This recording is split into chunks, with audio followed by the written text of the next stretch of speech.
Hi, this is Michael Luther, and I would like to introduce to you our project UMAP, a code generation tool from UML to ABAP. Let me explain to you how you can benefit from using a tool like UMAP and how using UMAP actually works.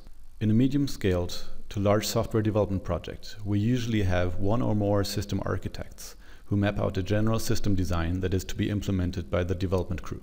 The system architects will then explain their design to the development crew and hope it will get implemented as planned. When each developer then goes back to their desk and starts implementing the requirements, they obviously still remember what was told to them. However, they might each have a different interpretation of what the system design is actually meant to be. These different interpretations of the system architecture by the developers will obviously lead to different implementations of it and therefore to a rather heterogeneous implementation across the system. But it's not all lost, because the unified modeling language allows for a very specific description of what your system architecture is supposed to look like. The great advantage of being this specific in UML is that there's barely any room for misinterpretation or different interpretations, that means, of what the system design is supposed to be. This enables your developers to take the UML diagram, hack it into the system, and everybody will have the same coding derived from the UML diagrams. Now, typing in what is defined by the UML diagrams isn't exactly what your developers like. It is cumbersome work, it is error prone, and it doesn't require much thinking, just typing. Let's suppose, though, that the initial design implementation was a huge success and across the board everybody did the same thing. Now the project really starts to live. And now we're back in real project life. What happens is that your system design will get tested for the very first time against reality. And as a result of this, a lot of times you will find out that your design needs to change. And the question at this point then is, how is that change managed? Most of the times your developers will just implement the changed design on their own and not go through the UML anymore. And that's mainly due to the fact that the UML never gave them a lot of benefit in the first place. It was mainly cumbersome work. So during the course of your project, the positive effects of thinking about how your system is supposed to be designed before actually implementing it might get lost to a degree. And that's because your design and implementation drift apart from one another.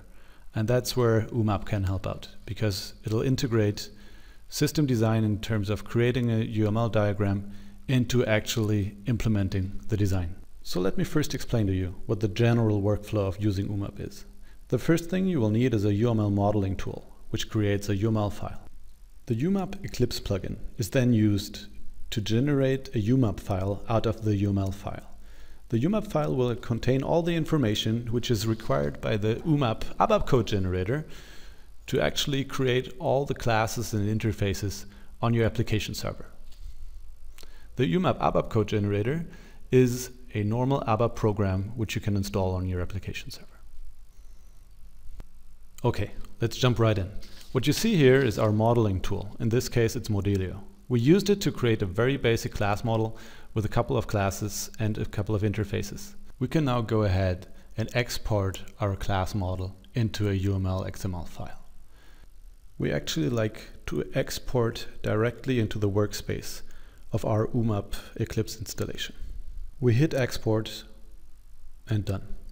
Now, since we've exported right into our workspace, we have it available in our UMAP project right away and can say generate ABAP code from the UML file. This functionality generates the UMAP file into the generated source code folder, and you can then use it to generate your ABAP code. So let's jump into our application server ABAP. We've set up a package into which we want to generate our ABAP coding. Since we've just created the package, it is currently empty.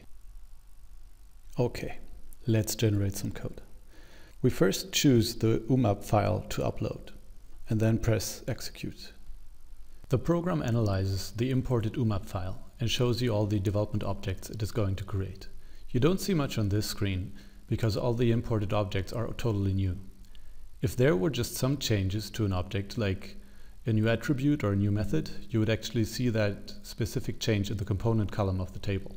The column Keep Source Code is a reference to an additional functionality of UMAP, which is particularly useful when you're refactoring existing applications. By clicking on Import Objects, you trigger the actual import process and the code generation. The log area at the bottom of the screen displays what's happened during the import process.